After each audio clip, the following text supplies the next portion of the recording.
why Meghan Markle's sister refuses to let their family drama go. In one of his many interviews beroging daughter Meghan Markle for not paying enough attention to him, Thomas Markle issued what sounds like a veiled threat.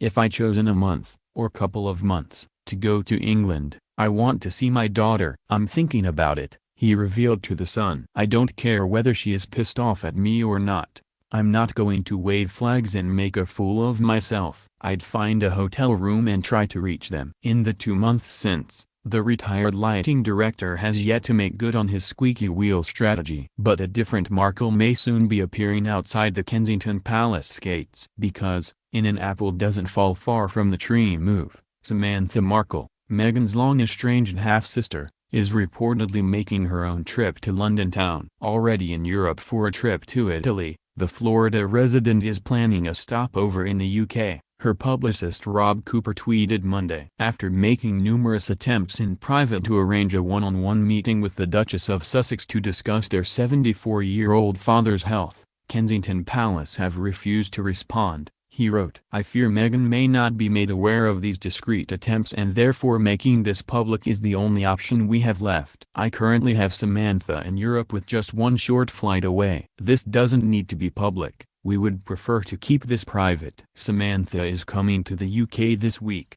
like it or not. As a follow-up, his client posted a simple, ominous message the following morning: "We'll be there soon." It's unclear what she has planned for the trip, or if it will happen at all, for that matter. This could be one of many stories Samantha has crafted to tease the media, like her wildly reported appearance on Celebrity Big Brother or the time she suggested her international fashion guru dad needed to start his own line of hoodies for older men. But if she is London-bound, it's hard to imagine her being issued an invitation to the Kensington Palace cottage Meghan shares with Prince Harry. Because at this point, is there really anyone who think the 37-year-old Duchess is unaware that her half-sister would like a word? She's made as much clear through her frequent tweets, upwards of 30 referencing the Duchess, her new relatives or the surrounding drama since Meghan's May vows, and interviews. Anyone with even a passing interest in pop culture and current events is aware that Samantha would like Meghan to, as she says, bow to the daddy. What's less clear, is her end goal. She told ITV's Good Morning Britain, she simply wants Meghan to reach out and assure her dad she's settled into royal life just fine. Except for all his pesky comments on her job performance. He's very worried about her given the distance and the inability to have live communication, Samantha stressed, so he just needs to know that she's well, she's happy, she's okay and to touch bases. So I hope they get to do that soon. So if Meghan were to bend to her will and give their dad a call, would Samantha feel satisfied that she finally gotten what she wanted? Would the tweets stop, the interviews, the insults? Seems unlikely, right? Stepping back to examine the history of the drama, many of Samantha's actions read like a study in contradiction. She swears that she never wanted to put this issue out there, that she's sick of the stories turning up in the media and would much rather deal with such sensitive family issues in private. Even her Twitter profile states her location as being far away from paparazzi. And yet she very much inserted herself in the narrative from the beginning. She's long been open to speaking to various news outlets and certainly seems intent on fanning the flames of this family feud. You could almost make the case for one on-camera plea. The last option of a desperate woman who has no other way of getting in touch with her estranged sibling because, as she'd explained on Good Morning Britain, private channels have been exhausted to no avail. But then why do it multiple times? Does she really believe her words, and the subsequent news stories and blog posts haven't made their way to Kensington Palace? She also claims not to have smeared Meghan, saying terms such as narcissistic and social climber were put into her mouth by the media. "I was quoted as calling her Princess Pushy," she recounted in the TLC documentary When Harry Met Meghan,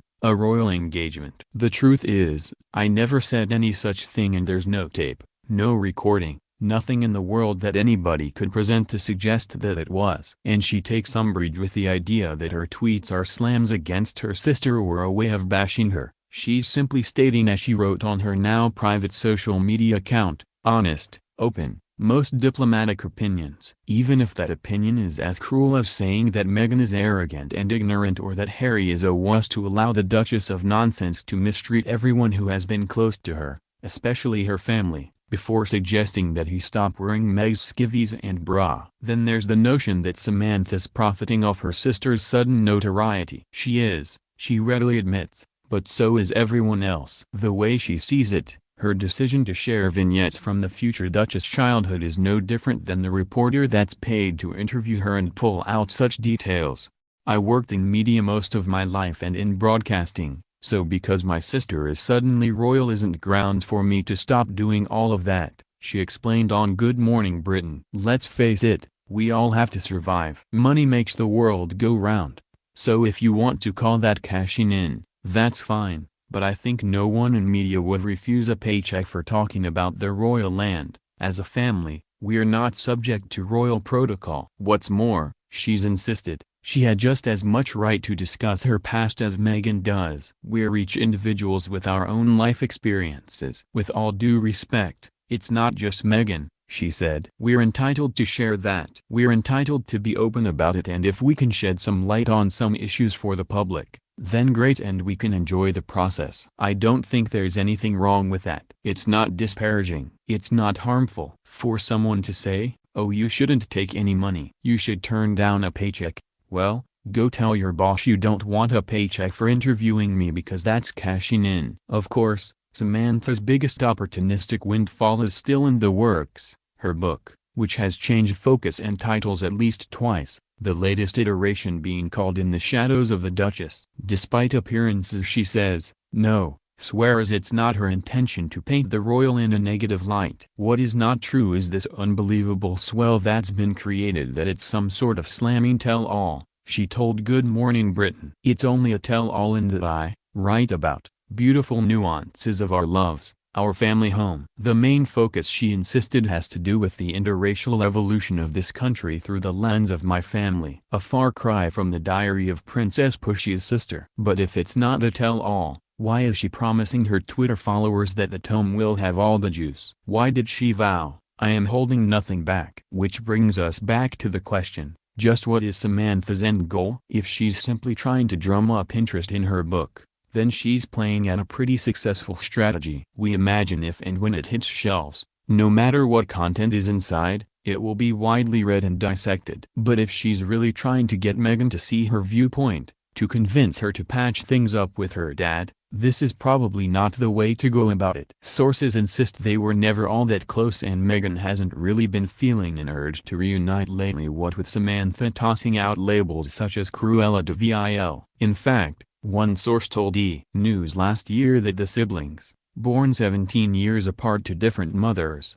didn't have much of a relationship to speak of throughout Meghan's childhood. Samantha was not a part of that life, and in no way, shape or form did Samantha raise Meghan until she was 12, said the source. Meghan saw her on occasion at family functions, but never on a regular basis. For about 2 weeks when Meghan was 12, Samantha moved in with her dad. She has seen her once since then. And it's not as if Meghan is indifferent to the situation. To hear insiders tell it, she's not exactly loving being at odds with her dad. While Samantha's ruminations aren't really a concern to Meghan, a source told Us Weekly, she's truly devastated by Thomas' actions. And it's not as quick of a fix as her half-brother, Thomas Markle Jr., suggested when he said, she's capable of doing anything. She's just got to want to do it. If she wants to make amends, by all means, she can do that. Because the one thing she can't do is be certain her father won't take the details of their chat to the closest news outlet. She doesn't even know how to communicate with her dad without knowing he won't exploit her,